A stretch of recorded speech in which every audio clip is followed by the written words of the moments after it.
what's it called? Blonde's Conversation. Yeah, the Blonde's Conversation. Welcome to the Blonde's Conversation. I'm Lauren. I'm Jacqueline.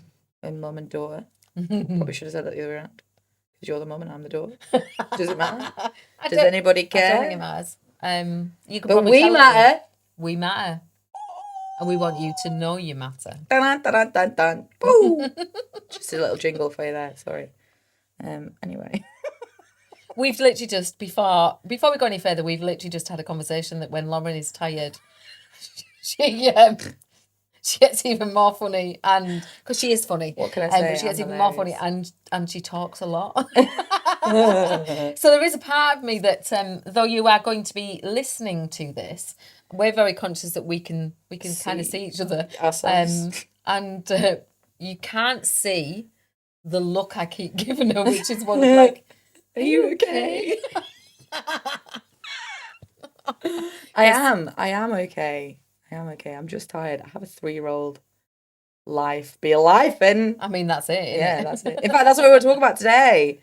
We want to talk about because but is everyone else poorly? Because everybody I know is poorly at the minute. We've all been poorly with lots of different things, and I want to talk about how you get to a point. Well, I'm hoping you've got an answer to this. How you get to a point when you're in your 30s where you don't have to ring your mum and ask if you can have a day off. And not because we work together. Not because we work together, because, you know, we're business partners. It's not that I need to ask your permission for time off from the business. But it's like I have to ring you still and be like, I'm poorly. And I need you to go, do you need to rest today, Lauren? Before I'm like, yes, mummy. Instead of just waking up and being like, oh, fucking hell, I feel like shit. I'm going to go ahead and do nothing because I chose it. So I still struggle with that. So yeah, have you got any answers for that? I think we start with a discussion first about that. Okay, well, let's discuss. Yeah, because do you know, it's funny because when you said it there, I was like, do I give you permission? Or do I say to you that you need to rest? You'll call me out though. I feel like we've moved a little bit away. It definitely was that. So at university, I used to actually call you on a morning and be like, I feel poorly, can I not go in today? And you'd be like, you are literally a grown-ass woman. Make a decision yourself. And then I'd be like, well, these are my symptoms. Like, I physically remember these times. And then you'd be like, yes, you can take a day off. But it was more, it wasn't about permission. Do you know what I mean? Does that make sense? I do think it is about permission. And I think it's really interesting that you said that, because what just struck me there is that I remember growing up, it's almost like even if I was poorly, it didn't matter. You know, the whole thing of you've literally got to be really ill before you get a day off school. We had a bit of a joke in the family, because it was a joker, if you remember. You could play a joker. You could play a joker. And though, I do think that I was... Just to explain that before we move on, because you won't have a clue what a joker is. Basically, as kids, we all got a joker. If we ever needed, you know, if like something happened and we ever needed a day off and we didn't have an excuse and we had no idea what to do about it, we could be like, I want to play my joker. And then mum would ring and be like, oh, she's really poorly, oh no. And then give us like a full like excuse. And it was great. I can't remember when I used mine. I think I was in college before I used mine. And then I remember being in university and being like, I wish I still had my joker. And you being like, you don't need one, you're literally an adult. Make your own decisions. But that's what the joker means. Sorry, I just felt like they needed to know what that was.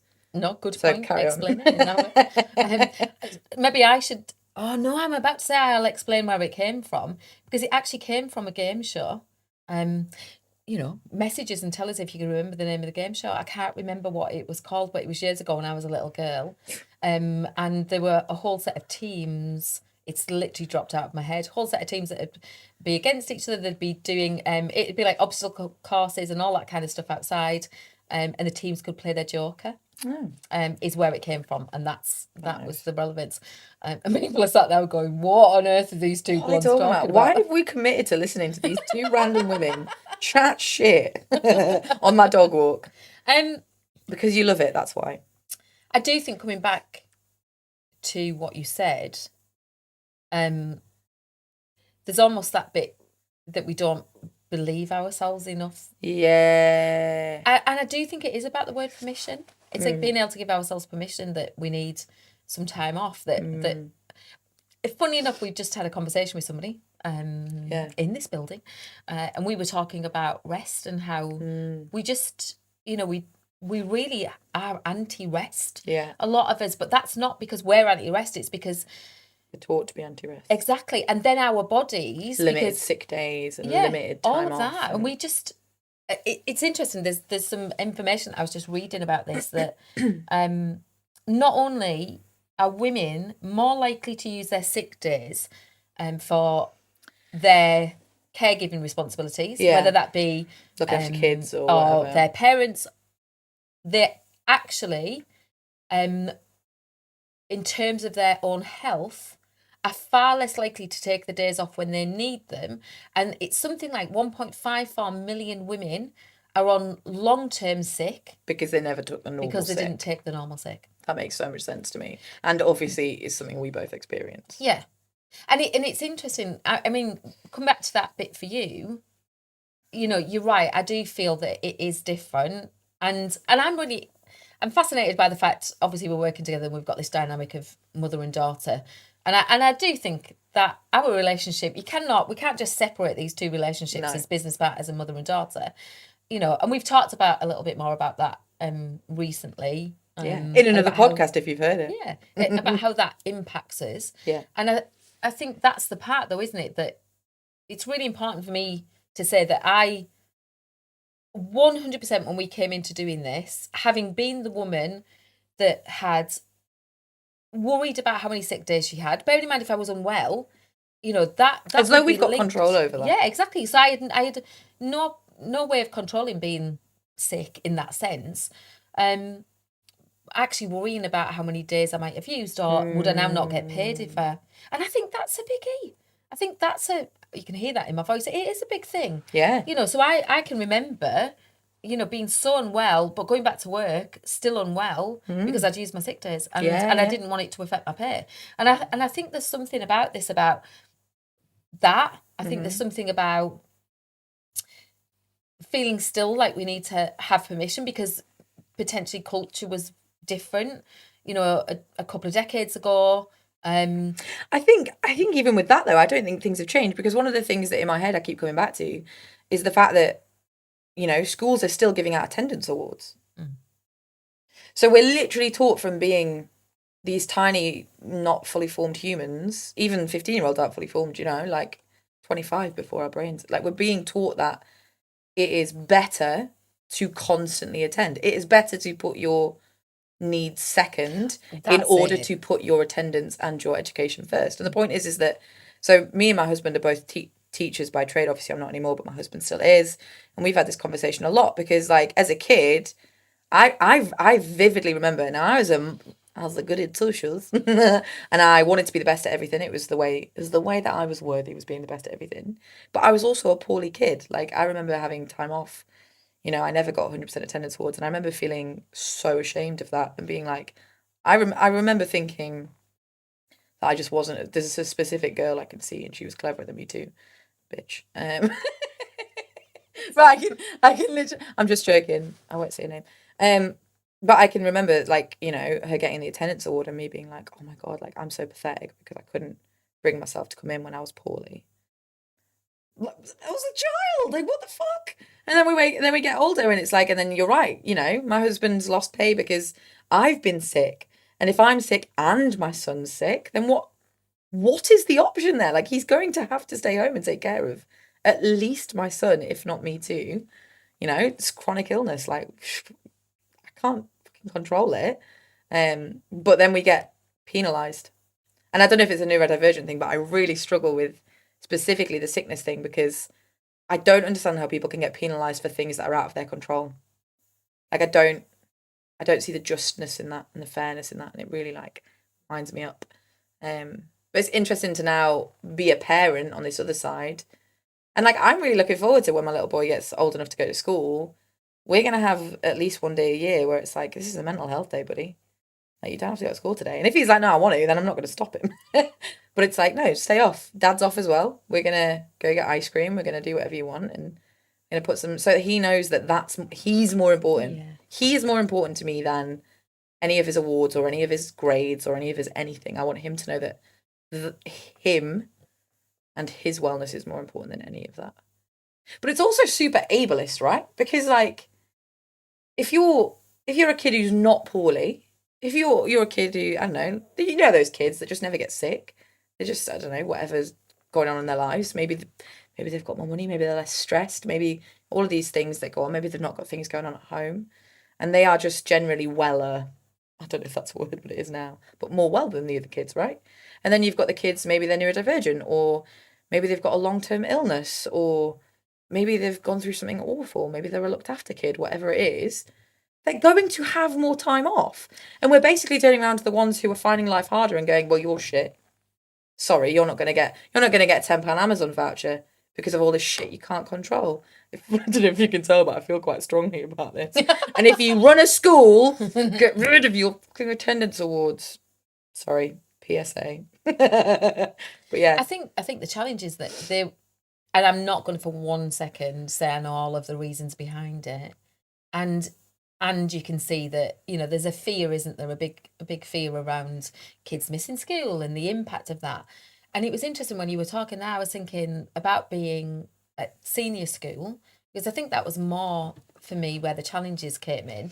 And actually, it wasn't even that I was unwell, it was my periods. Oh my gosh. I've gone on to know that I have endometriosis, 2 have to have a hysterectomy in my 30s because of it, and I know the pain that I went through and the times I had to come home, and it's something that you said being minimized. I vividly remember teachers being like, it was just period pain. I think we live in this world that is teaching us that we don't matter, and that we need to ignore our needs, and that what the system says and what the bigger picture says is the deal, and like, if you don't fit in with that, I mean, there's a whole number of things that you're saying for me that it's like, we could talk about the difference between fitting in and the opposite of that being belonging, and it's actually we want to fit in, that and that comes back to not feeling like you can be your authentic self, and attachment, and needing to be cared for and loved,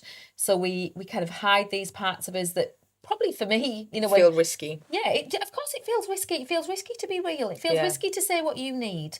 And I guess that's where we've been in the process of that. And I've had more years to have the practice of saying what I need.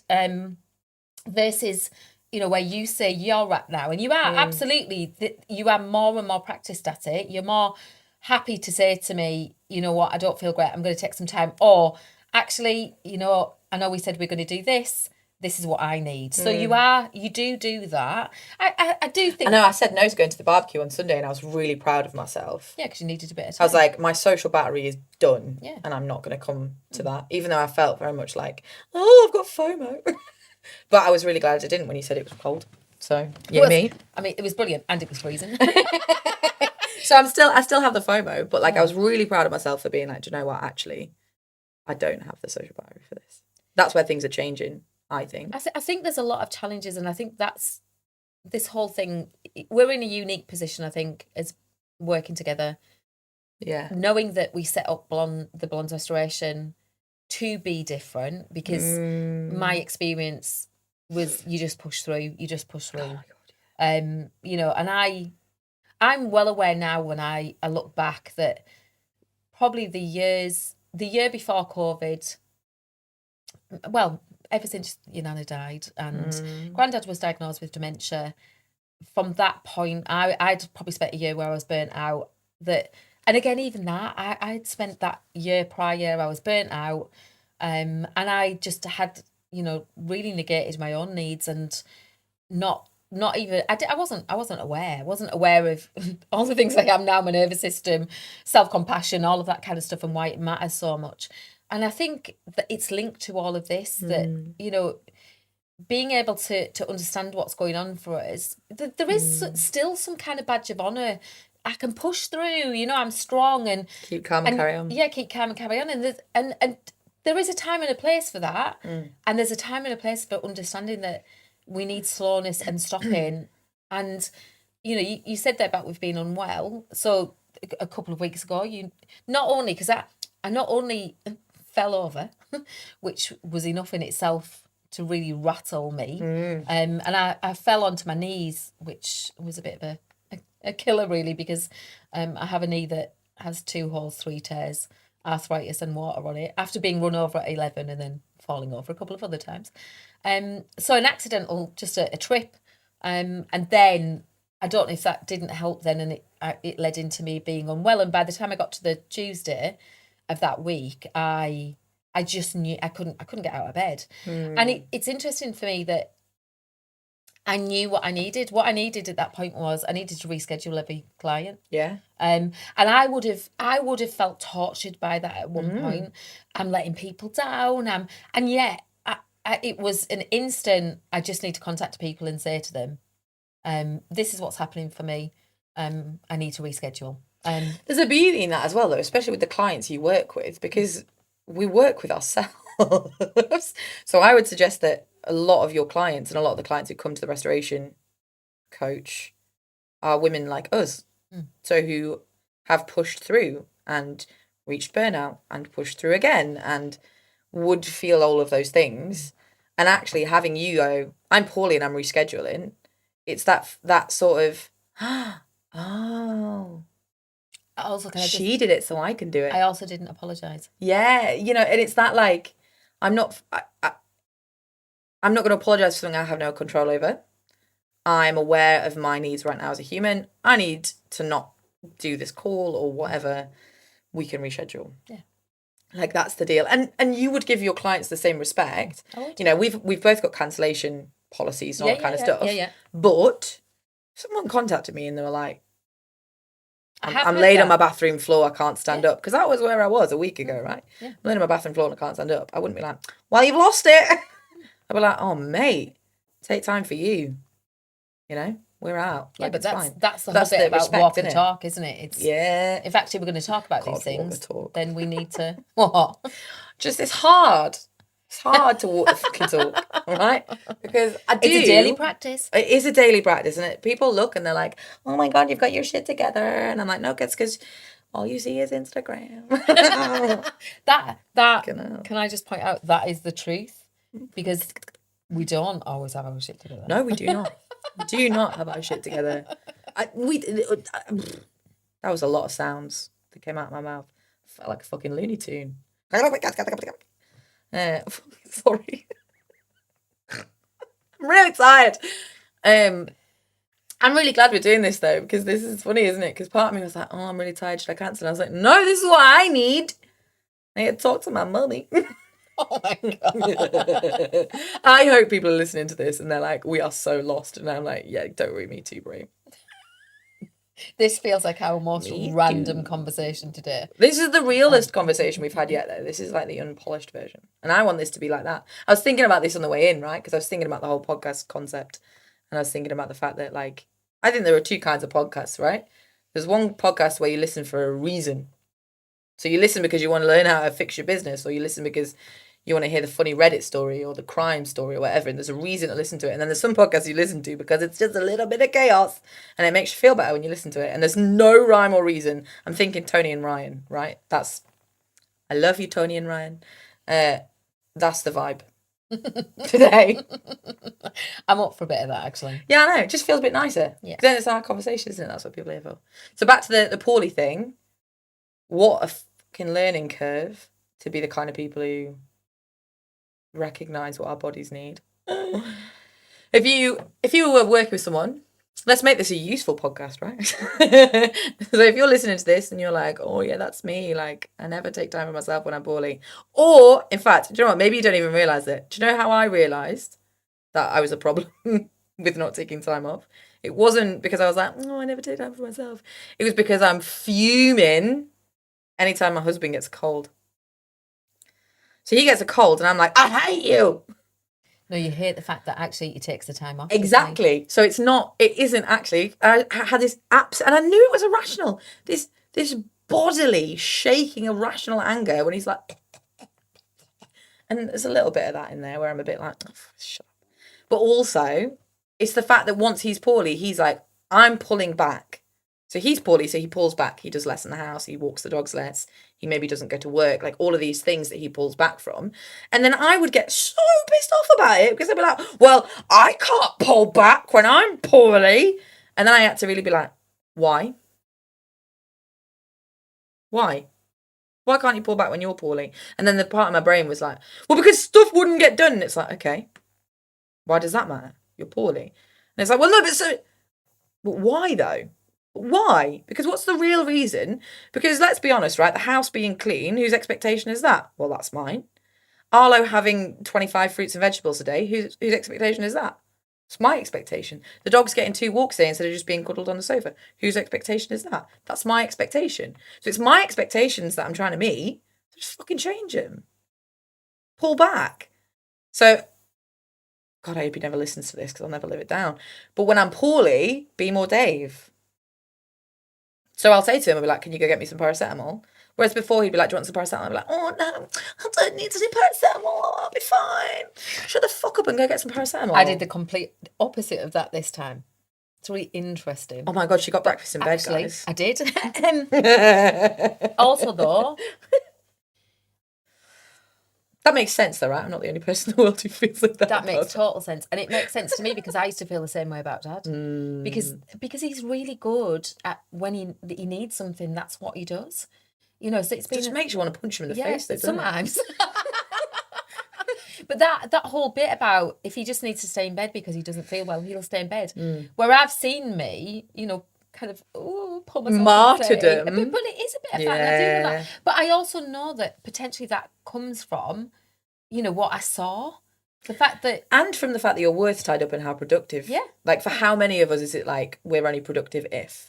we're only worthy if we're productive. Yeah, as opposed to... And I think it's that. And I think a lot of the clients that I work with are there. Yeah. And that's one of the things that we begin to work through. So you start to unpick it and you get really kind of fascinated about it and playful about Curiosity it. Curiosity's fun. But that for me is the bigger thing about what I love about what I do is that I get to be the one that comes in and gets curious and, you know, asks questions or stays silent when people are saying things because actually then they begin to realise what they're actually saying. Yeah.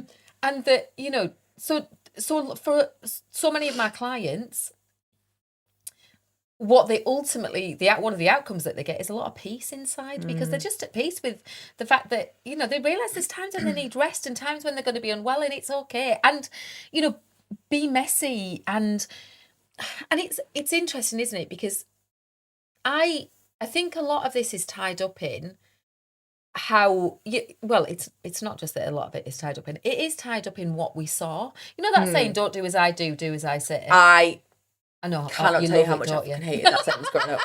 Dad was an absolute bell end for that sentence. I hope you're not afraid of swearing because I can't stop it. I have a problem. Yeah, you will have noticed there was a disclaimer before you listened that there would be swearing. Yeah, we did. And the thing with that though is that there's a lot of sayings like that. There's a bit of a real thing going on at the moment, isn't there, where people are saying the old sayings. Oh, I wish Arlo was old enough for me to do that. That's so cute. Doing that. I'll give you something to we should do it. Cry about. And say, right. That's this whole bit is that, you know, we've witnessed this, and I think this is a bit about having a bit of kindness for the generations that came before us, because there are reasons why people do things that they do. And there's this whole bit about, you know, you just said it, keep calm and carry on, but we do the best we can with the knowledge we've got exactly at the time. And those generations, your nana, my mum didn't know any of that, and for her, she grew up in a bit of a chaotic household as a little girl, and there's a lot of stuff that she experienced that, God love her, you know, I wish she was here now because I'd just hug her. She'd hate it, but I'd hug her. Imagine if she could hear us talking about her on a podcast. I know. Yeah, she'd kill me. My lass, it's just not funny. It's not. Don't talk about us on that podcast. Yeah, and you know, I can remember one day being unwell, and you guys were little, you and your elder brother, and I can remember there being washing in the kitchen, and the first thing that she did when she came in was call me out about the washing. When you were poorly? I was poorly. And that was, I think she was worried about the case. And because it looked messy, she really struggled with that. So, you know, if I come back to this whole thing about regulation, the trigger for her of seeing somewhere that was messy and what that was actually doing was an echo of what she experienced as a little girl. Yeah. Because, you know, one of her favourite stories was to tell me that by 9 o'clock in the morning, all of the nappies were on the line, the house was scrubbed and clean, and then she was ready for the day and to take us to school. She did everything. She was open, everything was done, and it was like it needed to be perfect. So I know what she must have, some of what she must have been experiencing. And I understand that. And it's like, isn't it interesting? We're at one point in my life hearing that story, maybe I need to slow down. At one point in my life, that story would have made me feel like, oh my God, what like a hero she was. Whereas you said that then, and I was like, oh, Nana. Like, it was just like a sadness for like, oh. I think it's that, isn't it? And I think that's where understanding happens. And for me, being able to peel that back and know that, I can absolutely understand the reasons that she had for behaving in the way that she did, and it wasn't pleasant at times, because I used to, what that did for me was make me feel, or how I felt. Didn't make me feel, it did make me feel, in fairness, it did make me feel how I felt in that moment, though, for me, was I felt like I wasn't good enough. And it's that, isn't it? So I think being able to peel it back a bit and really kind of sit with what comes up for me when things are messy, or when I'm unwell and I'm ignoring myself, because that's the problem. It's, I know now, when I look back, that with the knowledge that I've got now, I'm not prepared to get to burnout. No. I'm not prepared to go there again, and I've got enough knowledge.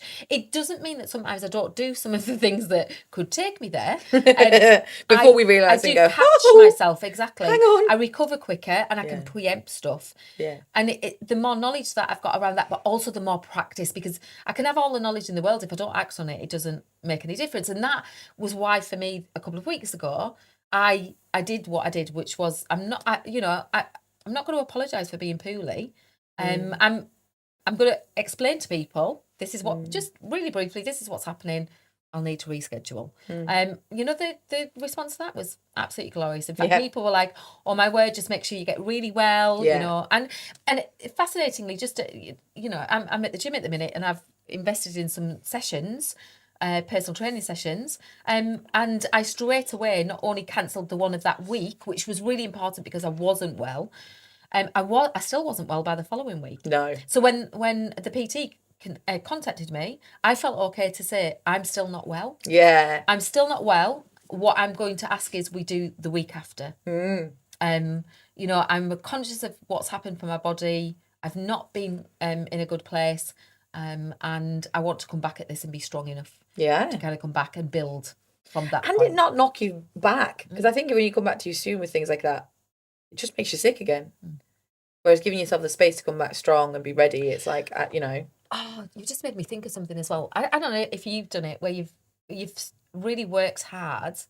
It possibly, and this is a big thing about ignoring when we are unwell, and then maybe we've got a week off, or we're flying on holiday somewhere, and we do that thing. I literally had this conversation with a client a few days ago, because we were talking about the nervous system, and we were talking about understanding our bodies and what goes on. The first couple of days you're poorly as shit. Well, what happens?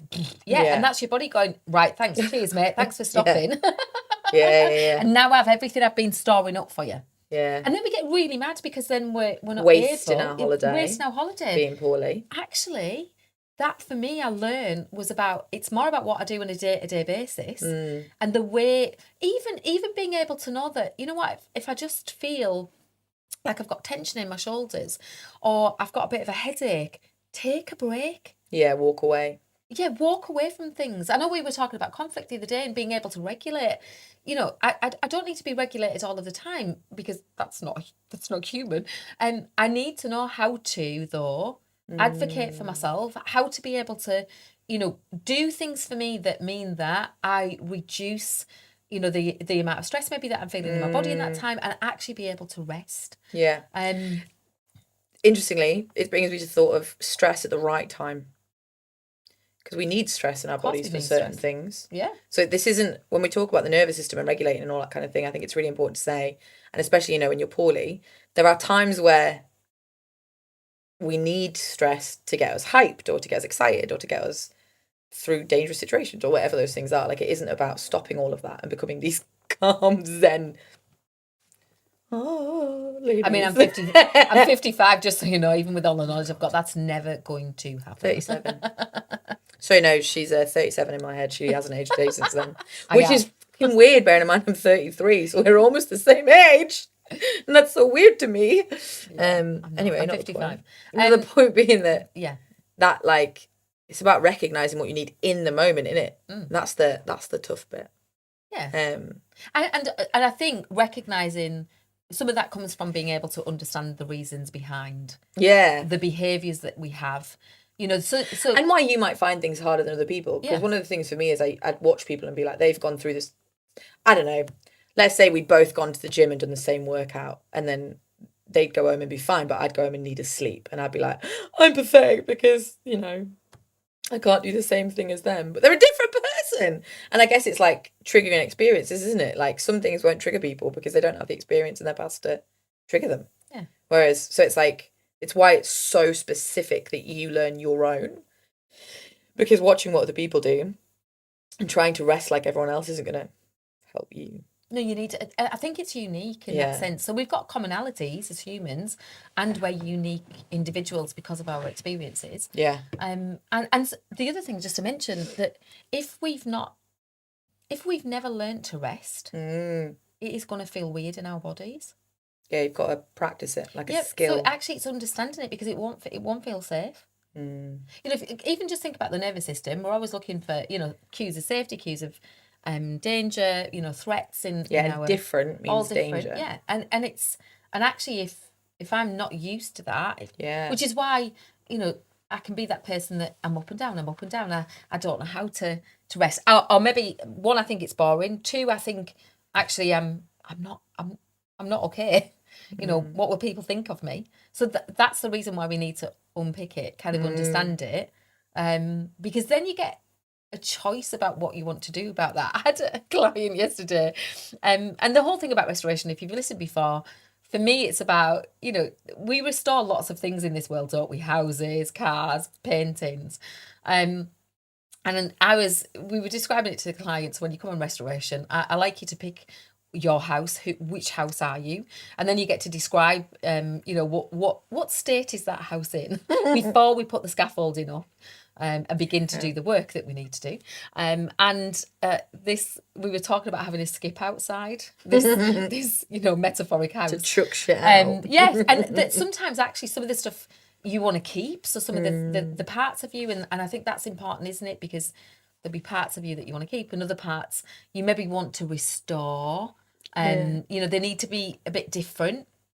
So it's like, you might look at it and go, no, I don't want to get rid of that as such, this kind of, way out that I am, but maybe it needs a little bit of a tweak. And then the other stuff, it's in the skip. It's gone. Yeah, this is not the way that I want to be. Yeah, so I still want to be hardworking and determined and reliable and all of those things, but I don't want to do it at the behest of my own Exactly. wellness. So for me, it's I want to care for myself. Yeah. And, be able to know what my body's telling me, know when I'm pushing my limits, because that's the beauty. I think sometimes it is great to be able to push the limits, isn't it? And though, to be able to know, there's a lot of conversation about flow, and about when we get into those situations where we just find that flow and we're kind of immersed in things, and it's a really incredible place to be, and people find it in lots of different things. I love reading, but it's really interesting just even to think about reading. So I've got a gorgeous yellow chair. I like to curl up in that chair, read a book. If I stay in that position and I'm in that flow, so I've kind of zoned out of the whole of the world, my shoulders, so my arms get sore. Yeah. I've had carpal tunnel, so my fingers go a bit numb, and I'm ignoring it because I'm really in this book and I want to keep on reading. But the pain in my body at the end of it, and actually all it is that maybe I just needed to take a couple of breaks throughout that. Stop after a chapter, just have a little bit of a wiggle. Move my shoulders, just take a moment, because I think. For me, it's realising that I've spent a lot of years ignoring my body. I've ignored what it's told me. I've ignored what it's needed. Yeah. So actually, that's this whole bit about restoring that connection and understanding what is it that I need. And it being based on your thoughts rather than often not even what other people actually think. It's what we think they think. Yeah. Oh, that's incredibly true. Like how I just think that we're inherently I don't like the word selfish because I actually think that being selfish is great, but we're very selfish creatures when it comes to thoughts and thinking everyone else is thinking of us. And I just think that they're just not thinking of us anywhere near as often as we think they are. I guess that's the bit to come back to, though, because right at the very beginning, you said to me, have you got answers? I don't have answers for you. How dare you? I know, I'm sorry. Despicable it's not my job. I guess... let's look up motherhood on the internet. There's a point at which adult responsibility takes over. Yeah, but you're an adult. You're adult. Soz Lauren. You sent me that as a reel like yesterday, and it said when you ring your mum because you need an adult, but like a premium adult. A premium that's adult. I said. Yeah, so I might be an adult, but you're a premium. I'm adult. a premium adult. You've upgraded. I've upgraded now. Yeah. Is that because I'm a grandparent? VIP. Well? Yeah, maybe that's it. Maybe. I'm a VIP. Maybe we need a grandparent version. Anyway, discombobulated. I'm going to wrap it up. But coming back to that, the whole bit about, I guess if we were working together on that, it'd be about uncovering what's the first feeling that comes up for you. Yeah. When you recognise that's, you're needing permission from somebody else to take some time for yourself. So, what's the feelings? And then once we start to look at where that is in your body and what's happening for you and start exploring that a little bit, what may happen is that you start to recall, times in your life when, it wasn't okay to take that time off. What was said to you? Because some of that will come, because the feelings come first. Then it's about actually what that generates the thinking. So what are the thoughts going through your head about that? The fear that somebody's going to think that you don't work hard enough because you're taking some time. So, and we cannot get away completely from other people's opinions. We need to know whose opinions matter. Yeah. That's the key. So then it's about, and then in what ways are you behaving? So we kind of, that's the bit for me of where it would start. What's the feeling behind it? What happens when you feel that you can't give yourself permission? And I think it is a really nice place to sort of bring it back to that. Like, what would it look like if you knew you mattered? Like if you're like, oh, I'm knackered at the minute, I need some time off, but I can't because of blah blah blah. Okay, what would it look like if you were top of your priority list? And if your immediate thought is, well, I can't be, you probably can't work with us. Probably can't work with us. Do you know an interesting fact on that? And again, just a very short client story is a client that realised that once she began to meet her own needs and take care of herself, she felt like she had a greater capacity to do that for other people. Oh, which is just so important and will be an entire podcast episode, I think, at some point. But yeah, so how can you give yourself some space this week, whether it's for rest, being poorly, whatever it is? Just even thinking about what you need. Yeah, and write to your governors about getting rid of attendance awards. Protest. Actually, just even let us know, was that a big thing for you? Yeah, how did you feel about it? Were you the girl in my school who got 100% attendance? Did you feel special? Because I would have felt so special. I never got 100% attendance, just well, runs in the family. And truthfully, do you know what it is? That's a good place just to go back. It is, but can I just say, even just going back though, Lauren, because I would have been the person like you. I like to achieve. Oh, I know. That's where I saw my worth. Shock. Anyway, It's been lovely to have you. We can't wait to see you next time. Come back for the blondes conversation, unfiltered. Part however many, because I don't know what we're on now. 4. Yeah, love you. Bye. Bye.